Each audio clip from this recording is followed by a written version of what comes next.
On my orders, the military has begun strikes against Al-Qaeda terrorist training camps and military installations of the Taliban regime in Afghanistan. It was an attack the world was anticipating. अस्सलाम वालेकुम दोस्तों 27 दिसंबर 1979 जब अफगान फौजी वर्दियों में मलबूस रूसी खुफिया इदारे KGB और GRU के अहलकार अपने अपने ठिकानों से निकलकर अफगानिस्तान के कैपिटल काबुल के अहम सरकारी इमारतों पर काबिज होकर सदर हफीजुल्लाह अमीन को कत्ल कर देते हैं और चंद मिनटों के अंदर ही बग़ैर किसी बड़ी मुज़ाहमत के अफ़गानिस्तान की हुकूमत का तख्ता उलट दिया जाता है। और कुछ देर बाद रेडियो काबुल पर एक ऐलान नशर किया जाता है जिसके मुताबिक कम्युनिस्ट पार्टी के रहनुमा बबरक नए अफ़गान हुकूमत के सरबराह होंगे। और जब अफ़गान हुकूमत का तख्ता उलट दिया जाता है तो उसके अगले दिन मज़ीद 2 डिवीज़न रशियन फ़ौज के अफ़गानिस्तान के अंदर दाखिल होते हैं तो सोवियत यूनियन की फ़ौज की तादाद 30,000 हो जाती है। इसके बाद फ़िज़ाई और ज़मीनी रास्तों से सोवियत यूनियन की फ़ौज अफ़गानिस्तान के अंदर दाखिल हो रही होती है तो इस फ़ौज की तादाद 1 लाख तक पहुंच जाती है। दोस्तों रूस का ख्याल था कि वो अफ़गानिस्तान के अंदर चंद माह गुजार कर वापस चले जाएंगे, लेकिन 15 फरवरी 1989 को जब रूसी फ़ौज का आखिरी दस्ता सोवियत यूनियन और अफ़गानिस्तान के बॉर्डर को क्रॉस करके सोवियत यूनियन के अंदर कदम रखते हैं तो इस दौरान 9 साल 2 माह गुजर चुके होते हैं और दुनिया की दूसरी सुपर पावर अपनी आखिरी हिचकियाँ ले रही थी। The Soviet Army completed its retreat. The last combat soldier to leave, Commanding General Boris Gromov. He walked across the Friendship Bridge into the arms of his 15-year-old son. रूस ने अफगानिस्तान पर हमला क्यों किया, उनके क्या मकासद थे, अफगानिस्तान की तबाही में उनके अपने रहनुमाओं का क्या किरदार रहा, क्या रूस अपने मकासद में कामयाब हुआ। आइए आज की इस वीडियो में जानने की कोशिश करते हैं और इसके लिए हमें ज़रा माजी में जाना पड़ेगा। दोस्तों 1973 तक अफ़गानिस्तान के अंदर शाहिनशाही थी। किंग अमानुल्लाह का भतीजा मोहम्मद ज़ाहिर शाह जो कि 1933 से 1973 तक अफ़गानिस्तान के बादशाह रहे, उन्होंने अफ़गानिस्तान पर 40 साल हुकूमत की और ये अफ़गानिस्तान के आखिरी बादशाह थे। इसके बाद जो शाहिनशाहियत का सिलसिला था वो ख़त्म हुआ और ये कुछ इस तरह से ख़त्म हुआ दोस्तों कि मोहम्मद ज़ाहिर शाह इलाज की खातिर मुल्क से बाहर इटली चले गए तो उनके चचाजाद भाई दाऊद ख़ान जो कि हाज़िर सर्विस लेफ्टिनेंट जनरल थे और साबिक वज़ीर आज़म भी रह चुके थे, उन्होंने मोहम्मद ज़ाहिर शाह की हुकूमत का तख्ता उलट दिया। अब मोहम्मद ज़ाहिर शाह अवाम के अंदर इतने मकबूल नहीं थे कि अवाम उनकी हिमायत के लिए सड़कों पर निकल आती, एहतिजाज करती। दाऊद खान खुद बादशाह बनने के बजाय मुल्क को जमहूरी तर्ज पर ले गए और अपने लिए सदर का ओहदा मुंतखब किया। दाऊद खान की हुकूमत 4 साल 9 महीने चली। इसके बाद PDPA जो कि रूस नवाज पार्टी थी, उन्होंने दाऊद खान की हुकूमत का तख्ता उलट दिया और दाऊद खान को अहल खाना समेत कत्ल करवा दिया गया।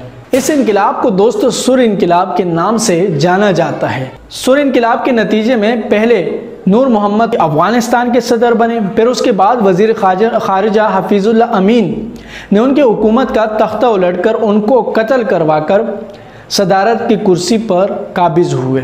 सूर इनकलाब के फ़ौरन बाद मुल्क के अंदर मुज़ाहरे शुरू हुए और फिर ये मुज़ाहरे मुसल्लह बगावत में तब्दील हुए और रूस नवाज हुकूमत के ख़ात्मे के लिए नेशनल सल्वेशन फ्रंट नामी एक तहरीक का आगाज़ किया गया जिसको मुख्तलिफ़ ममालिक ने बहुत सपोर्ट किया। हज़ब इस्लामी के गुलबदीन हिकमतयार भी इसमें सर फहरिस्त थे। मुख्तलिफ़ ममालिक ने उनको दिफाई और महाशी तौर पर बहुत ज़्यादा सपोर्ट किया ताकि वो रूस नवाज हुकूमत का ख़ात्मा कर सके। बहुत सी जगहों पर इस जदोजहद को इस्लाम और कम्युनिज़म के दरमियान जंग से ताबीर किया गया। अब रूसी इन तमाम हालात का बगौर जायज़ा ले रहे थे क्योंकि रूसी खुफिया इदारे KGB के अफ़गानिस्तान के अंदर मजबूत जड़ें थी और इस मजबूत जड़ों के पीछे जो पस मंज़र था वो कुछ यूँ था कि 1885 में रूसी अफवाज ने आमू दरिया के जनूब में मुतनाज़ा नखलिस्तान पंजदा का कब्ज़ा बज़ोर ताकत अफ़गान फ़ौज से हासिल कर लिया था। अब इस कब्ज़े के बाद 1885 से 1887 में अंग्रेज़ी, रूसी और अफ़गानी नुमाइंदगान पर मुश्तमिल एक मुश्तरका सरहदी कमीशन ने रूस और अफगानिस्तान के दरमियान सरहद का तयन किया। अफगान इलाकों के अंदर रूस का असर सोवियत यूनियन के दौर से ही रहा। 1955 से 1978 तक रूस ने अफगानिस्तान की हर मुमकिन मदद की। रूस ने अफगानिस्तान को अरबों रुपए की इमदाद फराहम की। लेकिन दोस्तों, यहाँ पर सोचने की बात यह है कि जहाँ रूस ने अफगानिस्तान के अंदर अरबों रुपए की सरमायाकारी कर रखी थी, रूस और अफगानिस्तान के दरमियान दोस्ताना ताल्लुकात थे, अफगानिस्तान के अंदर रूस नवाज हुकूमत थी, लेकिन फिर ऐसी क्या वजह पेश आई कि रूस ने अफगानिस्तान के अंदर फौजी मुदाखलत की और सदर अमीन को कत्ल कर दिया गया। दोस्तों, इसकी 3 अहम वजूहात हैं, जिसमें से पहली वजह सुर्ख इनकलाब को तक़वियत देना थी, क्योंकि रूसी ये नहीं चाहते थे कि अफगान हुकूमत के ख़िलाफ़ चलने वाली ये बगावत एक आंधी की शक्ल इख्तियार कर जाए और हुकूमत को ही उड़ा कर रख दे। उन्हें इस बात की भी तशवीश थी कि काबुल की हुकूमत इक़्तिदार में रह पाएगी या नहीं, क्योंकि अफगान फ़ौज बड़ी हद तक गैर मौसर साबित हो रही थी और बागी अपनी कार्रवाइयों में मुसलसल इजाफा कर रहे थे। दूसरी तरफ सदर हफीजुल्लाह अमीन भी रूसी मशवरों पर अमल नहीं करते थे। रूस को एक बड़ा मसला और भी दरपेश था, वो ये था कि अगर अफगानिस्तान के अंदर इनकलाबी हुकूमत का बोरिया बिस्तर गोल हो गया तो दुनिया भर में ये तासुर जाएगा कि सुर्ख इनकलाब का जोर टूट रहा है। अगर ऐसा हुआ तो जनूबी यमन, इथोपिया में जहां कमज़ोर सोशलिस्ट हुकूमतें कायम हैं, उनका कायम रहना मुश्किल हो जाएगा। वो भी बगावत पर उतर कर सोवियत यूनियन से अलहदा हो जाएंगी। अफगानिस्तान के अंदर फौजी मुदाखलत की दूसरी वजह दोस्तों ये थी कि रूस को इस बात का खौफ था कि कहीं अफगानिस्तान के अंदर उनकी कायम करदा कम्युनिस्ट हुकूमत की जगह इस्लामी बुनियाद परस्तों की हुकूमत ना आ जाए, क्योंकि उसी साल ईरान के अंदर आयतुल्लाह खुमैनी की सरबराही में इस्लामी इनकलाब आ चुका था और पाकिस्तान के अंदर जनरल ज़ियाउल हक की हुकूमत ने भी मुल्क के अंदर इस्लामी निज़ाम लाने का ऐलान कर रखा था। अब रूस को इस बात का खौफ था कि अगर अफ़गानिस्तान के अंदर भी इस्लामी इनकलाब आ गया तो इसका असर अफ़गानिस्तान के करीब मुस्लिम अक्सरियती रूसी रियासतों पर होगा, उन्हें भी ये मौका मिल जाएगा और वो रूस से अलहदा हो जाएंगे, उन पर रूस का असर व सोख कम हो जाएगा। दूसरी बात यहाँ पर यह थी कि रूस अपने मशरिक में चीन से लड़ रहा था, चीन के साथ उनके तनाज़ात चल रहे थे। मगरिब में अमेरिका और उसके इत्तेहादियों ने रूस को घेरा हुआ था।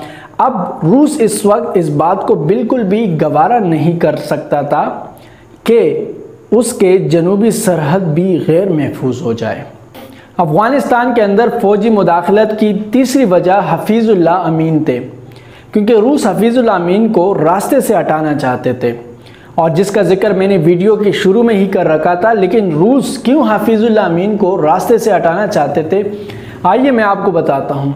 इसकी 2 अहम वजूहात हैं। एक वजह तो ये थी कि हफीजुल्लाह अमीन ने रूस की हिमायत याफ्ता सोशलिस्ट रहनुमा नूर मोहम्मद को कत्ल करके खुद सदारत के कुर्सी पर काबिज हुए थे। दूसरी वजह हफीजुल्लाह अमीन को कत्ल करने की ये थी कि हफीजुल्लाह अमीन की रियासत बज़ाहिर तो रूस तुफैल रियासत थी, लेकिन वो कुछ और सोच रहे थे। वो अमेरिका के साथ ताल्लुकात कायम करना चाहते थे और इसके लिए उन्होंने 27 अक्टूबर 1979 को अमेरिकी सफ़ीर आर्चर के ब्लड को अपने ऑफिस बुलाया, उनसे 40 मिनट मुलाकात की। इस मुलाकात का जिक्र आर्चर कैन ब्लड ने अपने एक मरासले में भी किया है।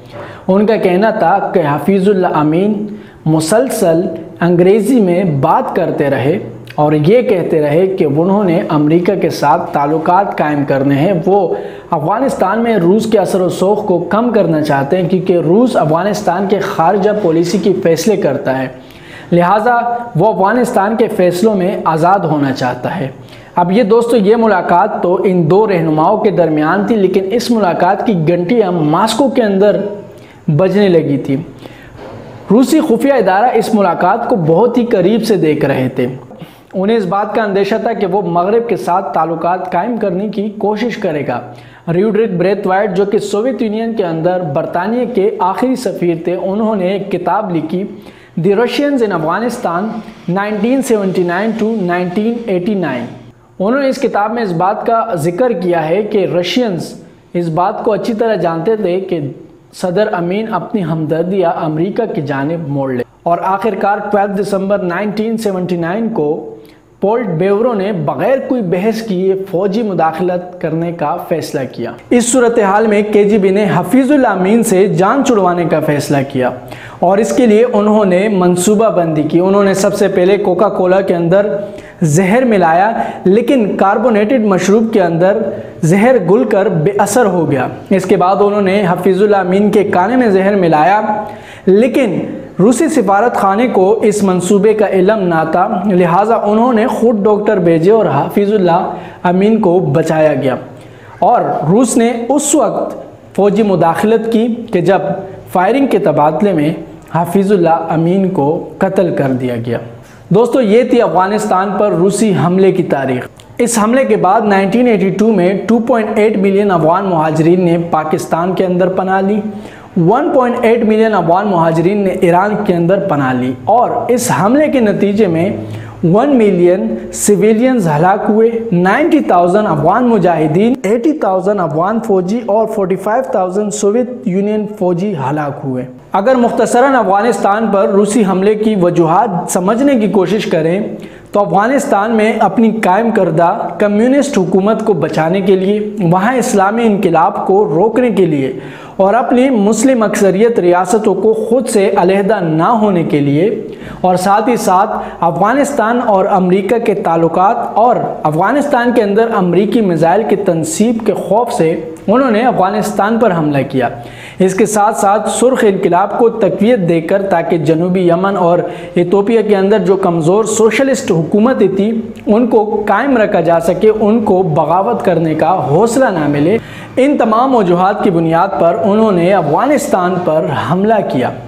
दूसरी तरफ अमेरिका अफ़गान मुजाहिदीन की इस वजह से मदद कर रहा था क्योंकि वो दुनिया की दूसरी सुपर पावर सोवियत यूनियन को कमज़ोर करना चाहता था और पाकिस्तान अफ़गान मुजाहिदीन की इस वजह से मदद कर रहा था क्योंकि पाकिस्तान की ये ख्वाहिश थी कि अफ़गानिस्तान के अंदर एक ऐसी हुकूमत हो जो रूस नवाज ना हो या रूस वहाँ पर काबिज़ ना हो।